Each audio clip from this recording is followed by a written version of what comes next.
el tema que me tocó impartir, por así haberlo acordado con ustedes la semana pasada, se titula Las pensiones de vejez y cesantía en edad avanzada en la Ley de Seguro Social del 73. Aquí, nada más como una breve introducción, decirles que para mí la seguridad social es un sistema por el cual el Estado debe de garantizar la salud, la asistencia médica, hospitalaria, farmacéutica y también asegurar los medios de subsistencia y también la pensión que correspondan o las pensiones que correspondan conforme a la propia ley.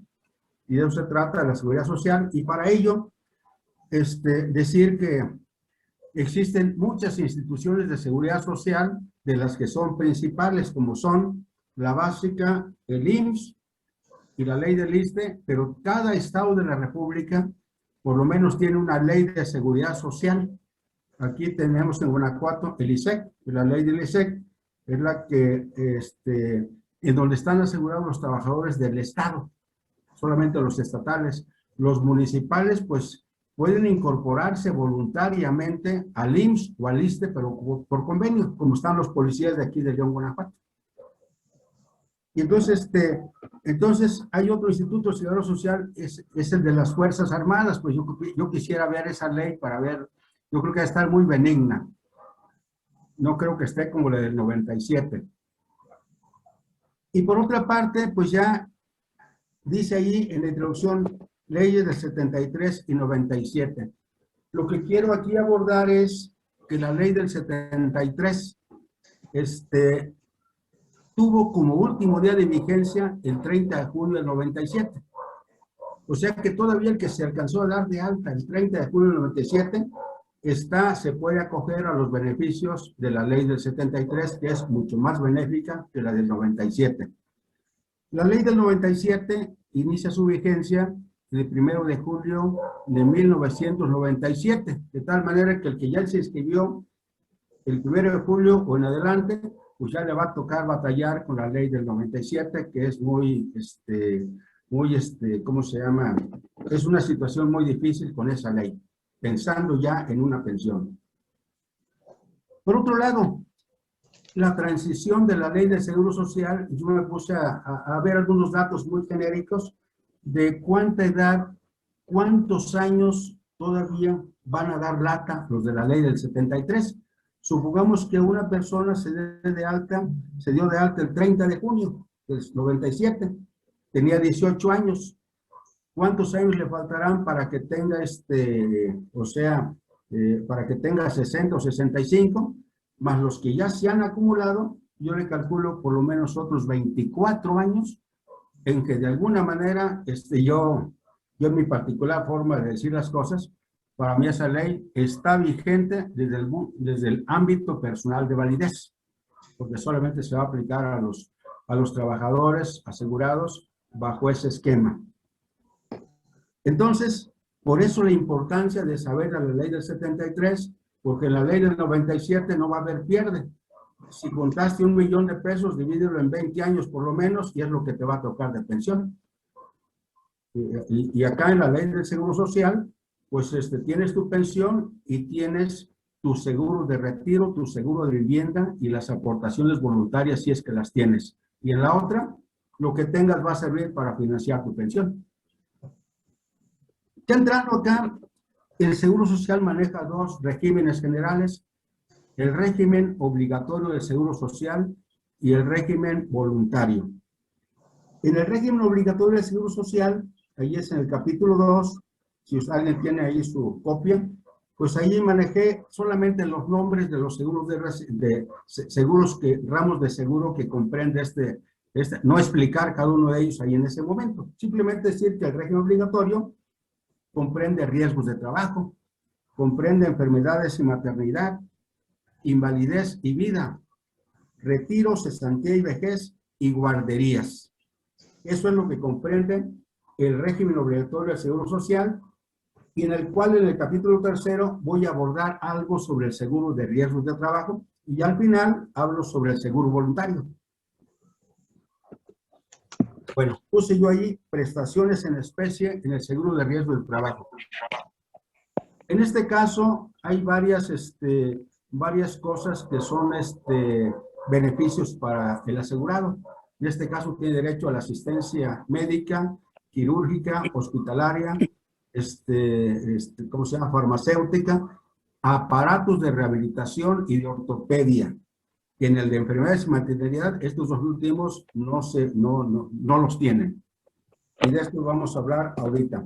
Entonces, y en prestaciones en dinero, que es lo que me detuve un poco más porque va relacionado con otras pensiones, se da lo siguiente. Pero antes quiero aclarar que estas pensiones derivadas de riesgo de trabajo tienen que ver precisamente con que hayan tenido su origen en los riesgos de trabajo, ya sean enfermedades o accidentes considerados como riesgos de trabajo, considerándose como riesgo de trabajo aquellos que están entre el tránsito de la casa al trabajo o viceversa, ya con algunas modalidades. Ahora, ¿cuáles son las prestaciones principales que hay en dinero en el seguro de riesgo de trabajo? Está la incapacidad temporal, que es cuando una persona pierde las aptitudes para trabajar, y queda como incapacitado, es una cuestión temporal y le pagan el 100% del salario que está cotizando.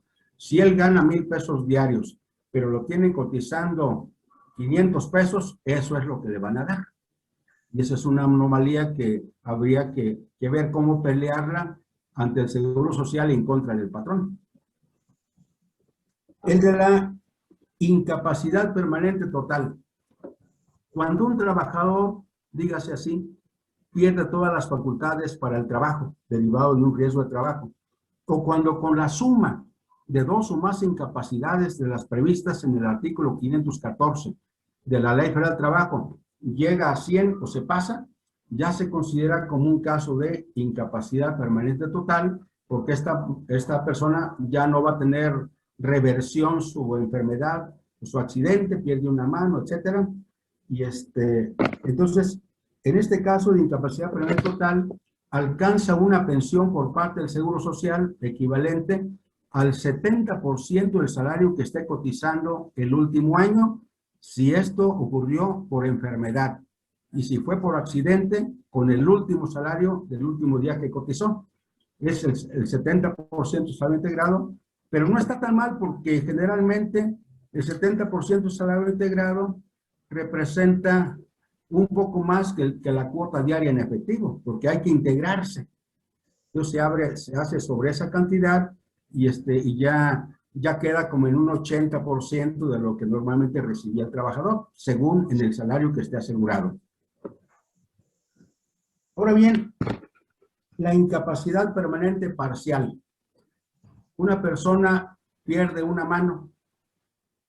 No me he fijado en los nuevos valores de la Ley Federal del Trabajo, que desde 2012 se depuraron, hicieron otra manera, pero en aquel tiempo el valor de una mano era como el 65 al 70%. Supongamos que a alguien le haya evaluado el Departamento de Medicina del Trabajo en un 70% la mano que quedó amputada. Entonces, ¿qué pensión se le va a dar? Se le va a dar la pensión de incapacidad permanente parcial, aplicando ese 70% de la incapacidad a lo que le hubiera correspondido en el supuesto de incapacidad permanente total. Es decir, se va a aplicar el 70% al otro 70% del salario integrado o salario base de cotización. Va a ser una pensión vitalicia. Ahora bien, si la incapacidad es hasta el 25%, entonces en lugar de una pensión de incapacidad permanente parcial, se le va a entregar una indemnización global equivalente a 5 anualidades que le hubieran correspondido. Pero si el trabajador le diera una incapacidad arriba del 25 y hasta el 50%, él puede optar por que le den pensión o le den su indemnización global de 5 años. Pero si ya fue del 50.01 en adelante de incapacidad, a forciore tiene que ser una pensión. Entonces, esto es, y finalmente la muerte. Pues, ¿qué beneficios para los familiares se presenta cuando alguien fallece mediante un riesgo de trabajo? De la cantidad que hubiera recibido en un supuesto caso por incapacidad permanente total, será la base para repartir. A la esposa se le daría un 40% y a los hijos un 20% a cada uno de ellos.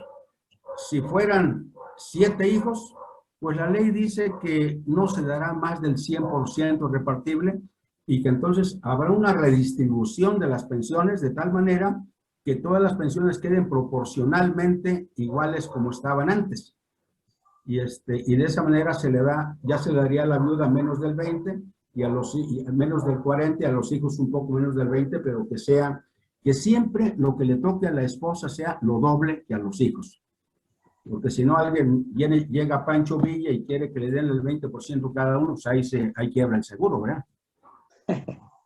Y entonces, en caso de que la persona no haya tenido esposa ni hijos y solamente se le sobrevivieren los padres, a cada uno el 20% de la que le hubiera tocado por incapacidad permanente total, siempre y cuando se demuestre que dependían económicamente del asegurado. Y ya pasamos luego al seguro de enfermedad y maternidad. Aquí puse dos especies, prestaciones en especie y prestaciones en dinero. En prestaciones en especie, aquí solamente son 4 y en riesgo de trabajo son 6. Entonces aquí son asistencia médica, quirúrgica, farmacéutica y hospitalaria. Aquí no comprende aparatos de rehabilitación o de ortopedia, solamente en el ramo de riesgos de trabajo. Ahora bien, prestaciones en dinero. Hay 2 tipos de prestaciones en dinero que salen del bolsillo del seguro de enfermedades y maternidad. Uno viene siendo la incapacidad temporal del trabajador, que él pierde sus facultades para trabajar, pero transitoriamente, en lugar de darle el 100% como sería de un riesgo de trabajo, acá será del 60% del salario base de cotización, pero la ley dice que los días 1, 2 y 3 de incapacidad no se pagan. Eso para evitar que alguno se invente una gripita, ¿verdad? Y que ya si se incapacita es porque necesariamente porque la necesita. Pero ya lo va a pensar, no me van a pagar 3 días, pues mejor voy enfermo, ¿verdad? Y así es la situación. Y también la otra prestación de dinero que se da por el seguro de enfermedades y maternidad es la de maternidad. Allí sí se equipara en cuanto al monto de la incapacidad temporal, pues se equipara a riesgos de trabajo, aunque pues la maternidad no es un riesgo de trabajo propiamente dicho. Y entonces aquí se le da el 100% del salario de cotización, son 6 semanas antes y 6 semanas después del parto, ya con algunas modificaciones o excepciones que se pueden dar de acuerdo al caso cuando se adelanta el parto o se atrasa. Ahora bien, sigue los seguros de invalidez y vida. ¿Cuándo se da la invalidez? La invalidez es una circunstancia en la cual un trabajador, debido a una enfermedad o algún accidente que no son considerados como riesgo de trabajo, quedan impedidos a allegarse más del 50% de lo que se allegaban en ingresos el año inmediato anterior. Pero para no complicarnos ese estudio, ¿cómo le vamos a hacer? Pues simplemente el Seguro Social en Medicina del Trabajo, que es el departamento correspondiente, les hace el estudio y ahí simplemente dice, a ver, tienes el 50% de incapacidad, pues quedó en la orilla y no alcanzó el estado de invalidez, aunque va a quedar impedido. Pero si tienes 50.01%, ya alcanzó, aunque sea de panzazo, el estado de invalidez. Y en razón a eso, le van a poder dar una pensión de invalidez, que ¿cómo se calcula esa pensión de invalidez? Se calcula tomando en cuenta el número de semanas cotizadas y también el salario que haya estado cotizando los últimos 5 años, es decir, los últimos 1,750 días. Y así, por ejemplo, si un trabajador tenía el que se va a incapacitar, el que se le va a dar la invalidez, si había cotizado solamente 500 semanas, pues simplemente va a alcanzar nada más el 13%, poniéndole en un salario que sea superior a 6 sumas, porque hay una tabla del artículo 173 de la ley anterior.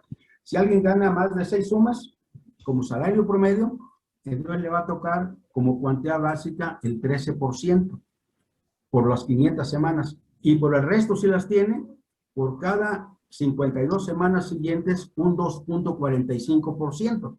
Por tanto, si ese trabajador solamente cotizó 500 semanas, no va a tener incrementos anuales, porque esa es la ventaja que da ello. En cambio, un trabajador cotizó 30 años, le van a dar su 13%, si ganaba lo mismo que él, más de 6 UMAS, va a tener derecho a 20 incrementos anuales del 2.45%, que sumado a la cuantía básica, pues ya da un porcentaje importante como del 50%.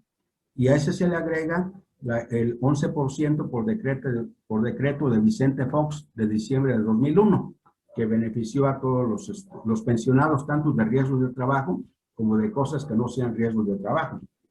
Entonces sería la pensión por invalidez. Ahora, la persona, vamos a decir, el seguro de vida. ¿Qué es el seguro de vida? Cuando una persona fallece, un trabajador, por una causa que no es riesgo de trabajo, que no es enfermedad ni accidente de trabajo, o cuando muere un pensionado por invalidez, vejez, cesantía en edad avanzada, o por riesgos de trabajo. Eso es cuando ya están pensionados, después la familia tiene derecho al seguro de vida. Y el seguro de vida pues, se refiere a la pensión que, con las mismas reglas que la pensión de riesgo de trabajo, se aplica a la esposa, a los hijos y a los padres en alguno de los casos. Y en caso de que no haya esposa, pues la persona con la que haya vivido los últimos 5 años con el trabajador, o aunque no haya vivido ese tiempo, pero que haya tenido hijos con ellas, pero siempre y cuando ambos hayan estado libres de matrimonio. Si no estaban libres de matrimonio con uno que no esté, ya no hay derecho. Ya en ese sentido ya no se le considera como concubina. Ahora bien, a donde vamos, seguros de vejez y cesantía en edad avanzada. Cuando una persona se encuentra en el supuesto de vejez, la persona debe tener 65 años o más y debe tener cotizadas por lo menos 500 semanas al Seguro Social. Ahora, el pensionado por cesantía en edad, los trato juntos porque son de la misma manera como se aplican las pensiones. El de cesantía en edad avanzada se da cuando el trabajador tiene ya quedado cesante del trabajo, tiene 60 años, o 61, 62, 63 o 64. Y ya con eso, él puede pedir la pensión de cesantía en edad avanzada. Y la pensión de cesantía se va a aplicar a lo que le hubiera tocado por vejez, pero menos un porcentaje. En este caso, la persona que queda en cesantía a los 60 años le van a dar el 75% de lo que le hubiera tocado por vejez, y el 95% si fue a los 64 años, pero si fue a los 64 y medio más un día, ya le dan la pensión de vejez. Esa sería la contemplación en ese punto. Vamos a ver. Cálculo de la pensión de vejez. Escribí aquí, manuscrito, un ejemplo y lo puse de la siguiente manera. Están dos personas, una que cotizó 500 semanas y que el salario promedio fue de 2,000 pesos diarios porque se metió en la modalidad 40 o porque algunas empresas pagan bien. Y hay otro trabajador que tiene 1,500 semanas cotizadas, 1,500 y cotiza lo mismo que el otro, como salario promedio. Aparentemente, pues el que tiene 500 semanas ve que se pensiona primero el otro y dice, ay, me van a tocar mis tantos miles de pesos, ¿verdad? Pero no es así. En este caso, el de las 500 semanas solo va a tener derecho al 13% porque su salario excede notoriamente de los 6 sumas diarios elevados al mes. Entonces le va a tocar nomás un 13%. Imagínense, de los 2,000 pesos, 2,000 por 365 entre 12 por 13% más el 11% del decreto, 8,778 más el 15% de asignación familiar. Y en cambio el otro como cotizó 1,500 semanas, las primeras 500 se toman por el 13%, que es el de la cuantía básica que marca esa tabla. Y entonces, como le sobraron otros 20 años, le van a tocar 20 veces el 2,45% y que va a ser el 47,77% más el 13%, va a alcanzar un porcentaje alto y queda un 50,77%, y su pensión será de 34,282 pesos 44 centavos más el 15%, que ahorita voy a explicar ese porcentaje a qué se refiere. Entonces ahí vimos que muchas gentes llegan con uno y le dicen, oye, es que ya quiero pensionar, ya tengo las 500, ya tengo muchas semanas. Llegan con esa ilusión. Y peor si vieron que alguien se pensionó, pero no se fijaron que aquel que se sobó el lomo toda la vida, ¿verdad? Entonces llegan allí a que se les haga el estudio y pues no hay incrementos anuales, entonces su pensión queda. Y a ese le dijeron, no, tú nada más vete los últimos 5 años a cotizar en la modalidad 40 muy alto y con eso tienes. Sí, pero subes nomás uno de los pilares de la pensión, pero no creció lo mismo con semanas cotizadas o con la edad en que se va a pensionar. Entonces ahí la situación es un poco difícil en esos casos. Ahora bien, esa pensión de vejez, perdón, en la pensión de cesantía de vejez, no, de cesantía de edad avanzada, se saca la misma cuenta de vejez, pero si él se está retirando a los 60 años, se le da nada más el 75%, y por cada año más en que esté dándose de baja para ello, va a alcanzar un 5% más, y los medios años y un día cuentan como el año siguiente. Y entonces, aquí estamos. Ahora, ¿qué se aplica además del concepto pensión a los pensionados por cesantía en edad avanzada y de vejez? Se pueden aplicar asignaciones familiares. Un 15% si tiene esposa.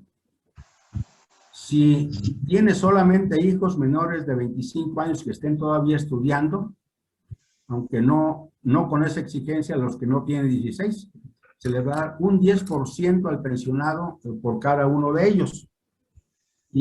Pero si no tuvo esposa ni hijos y tiene sus 2 papás, un 10% a cada uno si dependían económicamente de él. Pero si no tenía esposa, no tenía hijos, no tenía padre, ni madre, ni perro que le ladre, entonces ahí de todas maneras le van a dar el 15%. ¿Por qué? Como ayuda asistencial, ¿para qué? Porque es un hombre solo que necesita que de vez en cuando alguien le haga de comer o que le caliente los pies, etcétera. Y así de esa manera, pues ya nos conocemos el primer error, pues ya sabemos que de vez en cuando no se puede agachar tan fácilmente, ¿verdad? Y entonces aquí, ahora, la ayuda asistencial, ¿cuál es? Cuando no tiene todas esas personas que le pueden, por las que se pueda tener derecho a la asignación familiar, entonces, como es un hombre solo, se le da una ayuda asistencial del 15%. Ahora bien, si el esposo de la asegurada que le dieron la pensión de vejez o cesantía, por él no se tiene derecho a la asignación familiar, por una sencilla razón, porque es hombre. Esa es la razón. Ahí eso hay que ir a pelearlo a la Comisión Internacional de los Derechos Humanos y si no, a Costa Rica. Y entonces ahí está y dicen, me dijo Carlos Salvador, que ni siquiera ahí se garantiza, ¿eh? O sea que como que estamos perdidos, ¿eh? Entonces ahí está lo que viene siendo el seguro de vejez y cesantía en edad avanzada. Seguro de retiro, porque ya, para que el tiempo alcance. El seguro de retiro comprende 4 cuentas. La subcuenta de retiro, la subcuenta de retiro, subcuenta de vivienda, la subcuenta de aportaciones voluntarias y la subcuenta de cesantía y vejez. La subcuenta de retiro es la que se generó por el 2% más los intereses y menos las comisiones que cobró la FORE. La subcuenta de vivienda igualmente la que maneja Infonavit pero que la AFORE tiene acceso a esa información. Y a esas dos se tiene derecho. Y si tiene aportaciones voluntarias, pues con mayor razón. A la única que no se tiene derecho es a la subcuenta de cesantía y vejez. ¿Por qué? Porque esa es, en la ley del 73, expresamente lo señala un artículo, no recuerdo cuál, expresamente es para la financiación o la media financiación de la pensión, de la pensión correspondiente. Entonces, para eso vas, y por eso dicen, es que es mi dinero, yo tenía $1,000,000 y me están dando nomás 600. Sí, pero el otro es para tu pensión. ¿Cuánto te van a dar pensión? 30,000 pesos. Pues lo desquitas casi en un año, al otro año ya se le acabó el dinero al seguro, y tú sales ganando, no como la ley actual. Voy a pasar, antes del régimen voluntario, al último capítulo que dice medios de defensa, porque me pareció más importante esto ante nosotros. ¿Cuáles son los medios de defensa que tiene el interesado contra actos administrativos del Seguro Social? Ejemplo de un acto administrativo en relación a pensiones: la negativa de pensión, el mal cálculo de una pensión. Son los dos casos que yo veo así como más problemáticos. Entonces, el artículo 274 de la Ley de Seguro Social establece que será a través del recurso de inconformidad, pero que es un recurso optativo, no hay obligatoriedad de que se agote.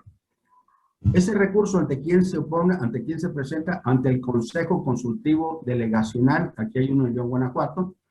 Y entonces allí, ese artículo da lugar, remite al reglamento. Y el reglamento dice qué elementos debe tener el escrito de recurso de inconformidad, cuáles son las cosas que se pueden ofrecer y todo lo relacionado al proceso de ese recurso de inconformidad.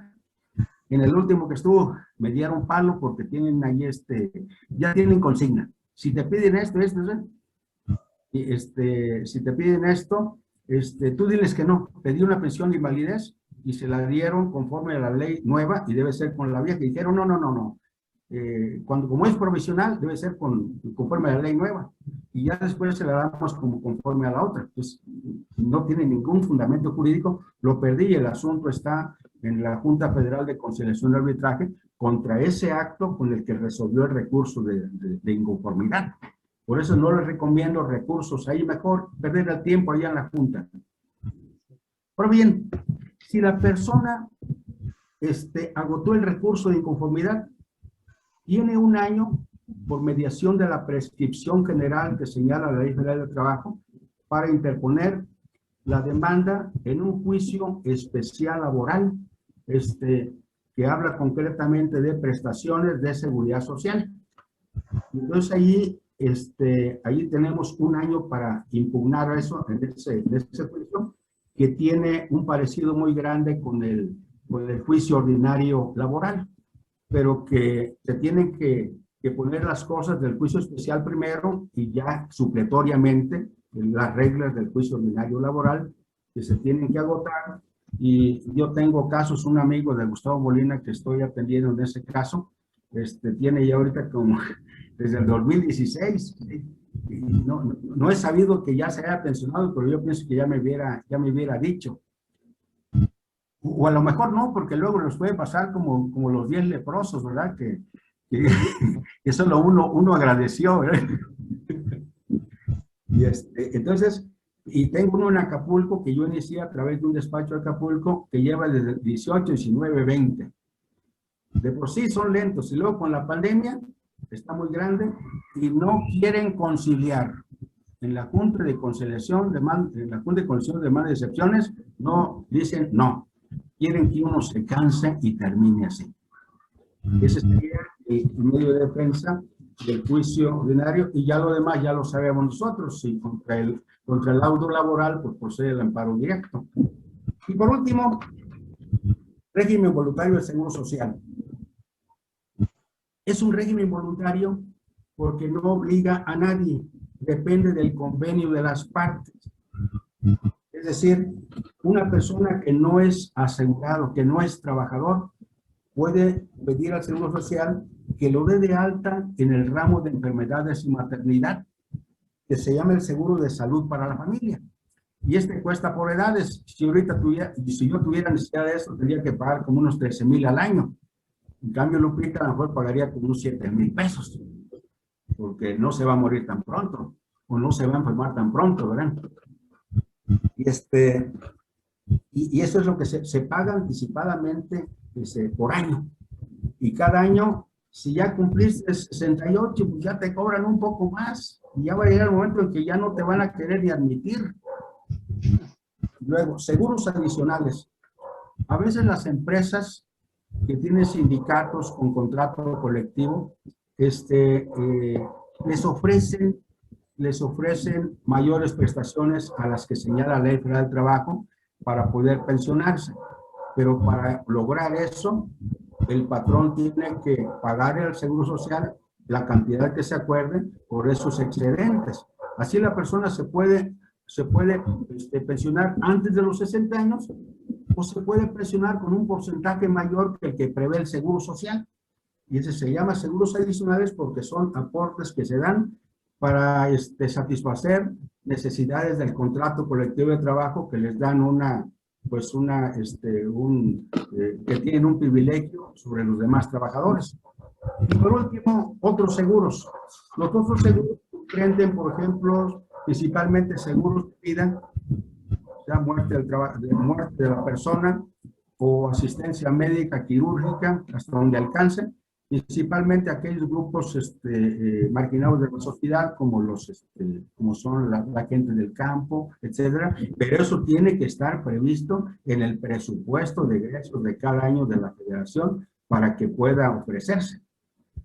Entonces, de una u otra manera, pues es lo que yo quería comentarles para centrarnos en la pensión de vejez y cesantía, pero sí que tuviéramos un panorama general de lo que prevé la Ley del Seguro Social. Pues muchísimas gracias por haberme aguantado, porque yo no les puse cinito.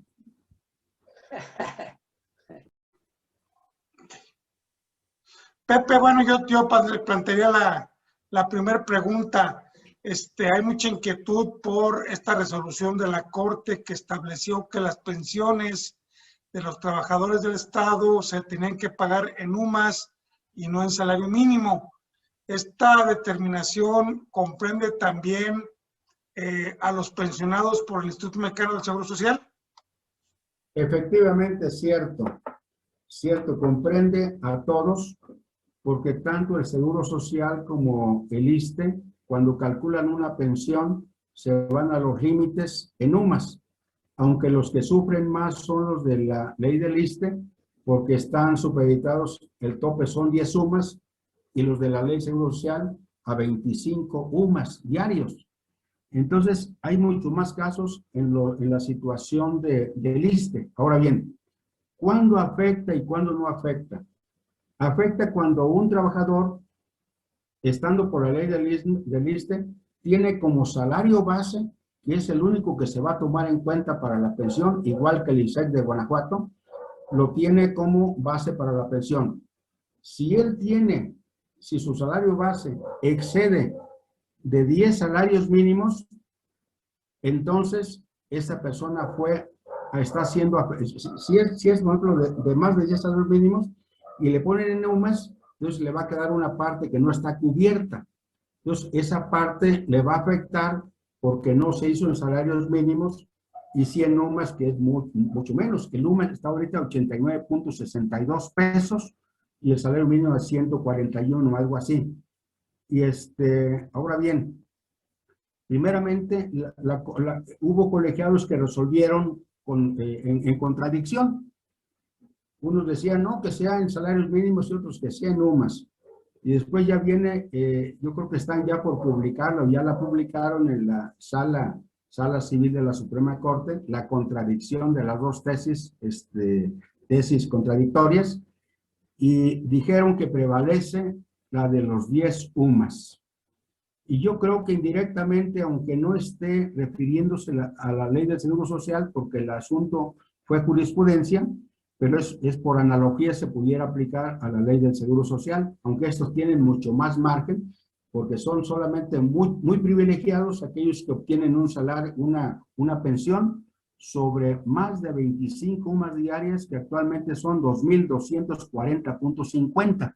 Y me sé la cantidad porque así se mete la gente en la modalidad 40 a partir de febrero de este año.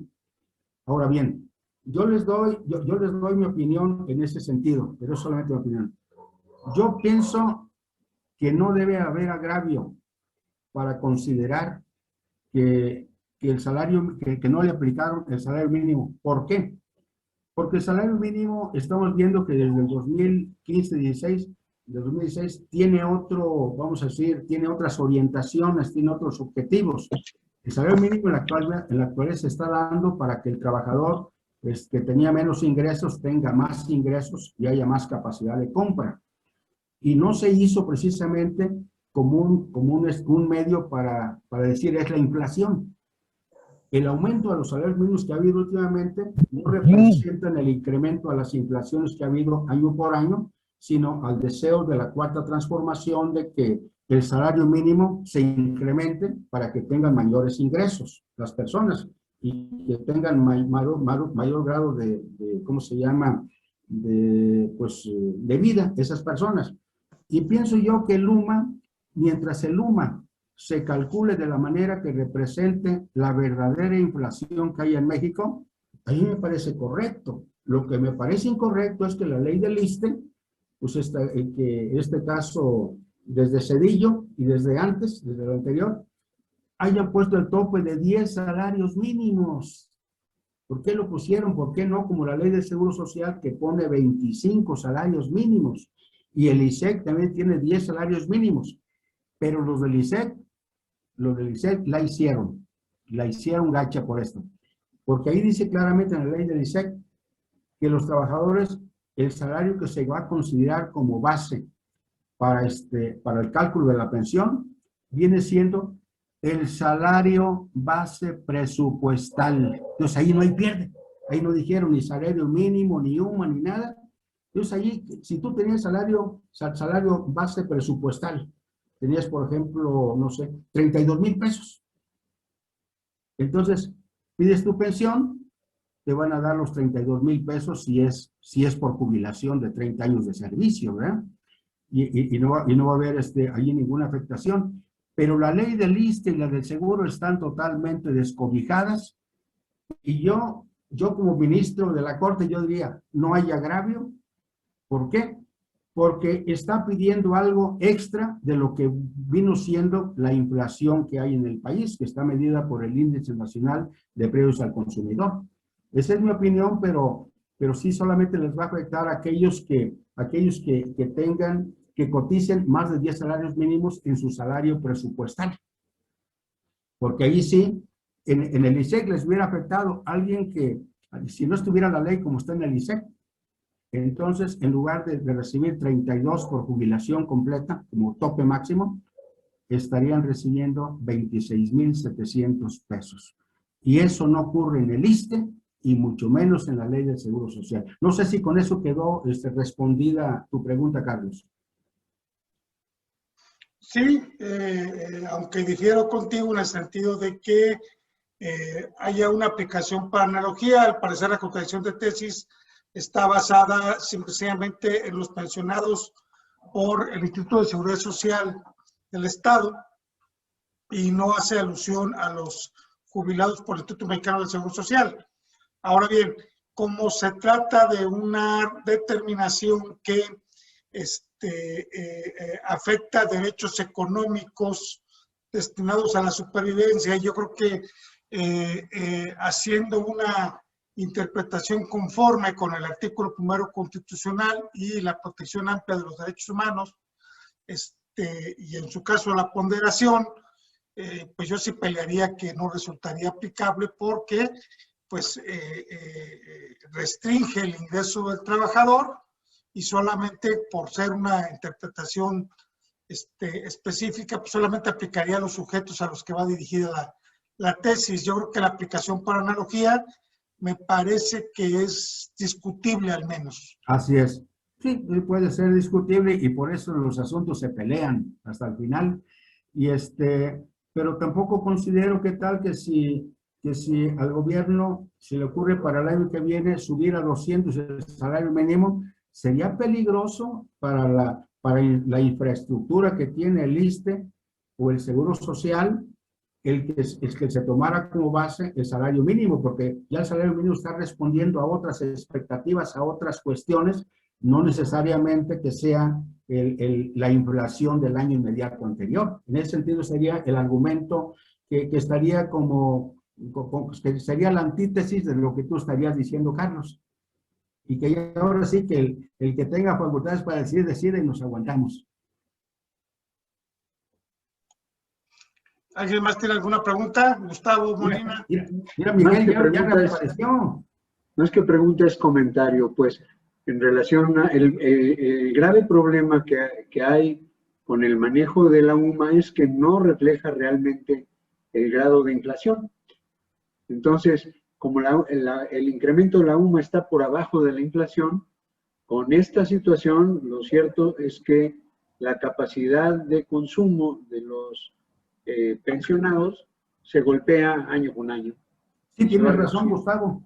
Sí, tienes razón, porque yo estaba viendo que creo que la inflación, ¿cómo se dice? El margen de inflación que hubo el año pasado fue del 3.50%. Y el UMA subió el 3.15%. Entonces hubo una diferencia, pero además hay algo más, que si estudiáramos nosotros cuáles son los productos que se toman en cuenta, que se les dice de canasta básica para considerar el incremento, supongamos que la gasolina se fuera a 30 pesos el litro, esa no lo tomarían en cuenta. Y entonces, ¿a poco no afectaría en los ingresos de los trabajadores? Perderían su valor adquisitivo. Y tu comentario, Gustavo, ahí sería implacable. Gracias. ¿Alguien más tiene alguna pregunta? Sí, Isabel, Lupita, Matehuala, Oscar.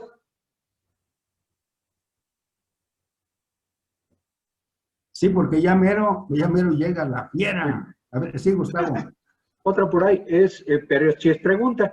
Sí. En relación a los medios de defensa, hiciste Sí. referencia, Pepe, a dos causas, pues, ¿no? La negativa Sí. de pensión y el mal cálculo de la pensión. Así es. Y me parece, por lo que he oído de referencia, que otro de los conflictos que se llegan a presentar comúnmente es el del reconocimiento o no reconocimiento de las semanas de cotización, pues, que es mi caso, por ejemplo, ¿no? Sí, y así creo que es. también es el caso de aquel compañero al que mencionaste, Pepe. Así es, así es. Mira, Entonces, sí. en relación a esos, perdón, también es procedente lo que dijiste, ¿verdad? El Sí, recurso mira. de inconformidad y todo. Sí, mira, haz de cuenta que según cómo ver, si tú dices, a ver, Seguro Social, quiero mis discrepancias semanas cotizadas, te metes a internet o ellos te dan el documento, pues te lo dan. Y ellos no lo toman en cuenta ese como un acto definitivo, sino el definitivo es cuando dices, a ver, ahora me vas a contestar, reconóceme las semanas cotizadas, y dices, no se le reconocen, sería un motivo para impugnarlo en el recurso de inconformidad o en el juicio que le dicen de especial laboral. Y ¿por qué? Pero simplemente, como en tu caso, Gustavo, lo que yo diría, bueno, tú en lugar de irte contra las semanas cotizadas, te vas a ir con el acto administrativo que fue la resolución de tu pensión. Me la calcularon mal, ¿por qué? Porque no me reconocieron tantas semanas y ahí lo planteas en ese juicio o en el recurso de inconformidad.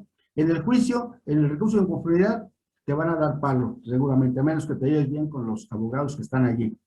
Algunos son de la Salle, pero ¿sabes qué? No saben lo que no saben lo que le está pidiendo el interesado. O sea, desconocen. Se van a lo que les comenta el Departamento de Pensiones de la Subdelegación. Así resuelven ellos. Y entonces, tienes razón, y ahí en el juicio, es el caso de tu compañero Medina, se está estudiando de que no le reconocieron 250 semanas cotizadas, y en su pensión le afecta en 10,000 pesos mensuales desde el 2016. ¿Te imaginas? Va a ser millonario cuando ya gane el juicio, o mejor ya va a estar muerto. Así es. Digo, de coraje, pues. No, pero, perdón, yo Sí. creo que también ese es un problema, la lentitud con la que trabaja la Junta Federal de Conciliación y Arbitraje, ¿verdad? Sí. Presentamos una demanda desde finales de noviembre o algo así, no pueden radicar. Es O sea, el ¿cómo problema. Y es posible? ahorita la pandemia es el pretexto. Así es. Sí, y entonces ahí todavía, algunos clientes que yo atiendo, pero que su pensión no se las calculaba, me dijo, oiga, me dieron menos, y ya vuelvo a revisar. Y si hay esto, yo no viajo a Guanajuato ni a ningún lugar. Yo solamente aquí en mi casa atiendo y no quiero ir ni al juzgado ni a nada porque es tiempo ya, los 67 años me pesan y los quiero echarme mis siestas de vez en cuando. Y a algunos les digo, miren, si usted no quiere que le cobren, los mando con el Procurador Federal de la Defensa del Trabajo. Yo ni lo conozco, pero él por ley los tiene que atender. Pero allí, si un juicio con un abogado particular te iba a durar 3 años, ahí te dura 6. Porque el procurador lo que quiere es no tener asuntos. Está hasta el gorro de trabajo. Y también en el caso de Medina le pidieron a él que se hiciera un estudio sobre cómo se calcularía la pensión y fue que él recurrió a mí, por eso Gustavo me lo recomendó a mí. Y haz de cuenta que se presentó como prueba pericial, pero la tuvo que firmar un contador, amigo mío y alumno mío de La Salle. Y él desahogó esa prueba pericial en su momento. Pero allí sí, Medina tuvo que pagarle al perito. Y como que le dolió, ¿eh? Así es, Ok. entonces, y a un abogado, ¿cuánto cobra?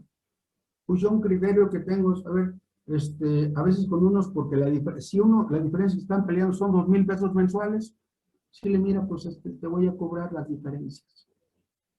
Y si otros dicen el 30%, el 20%, esto se me hace más como arbitrario, más que razonado. Yo generalmente mis servicios los cobro por hora de trabajo.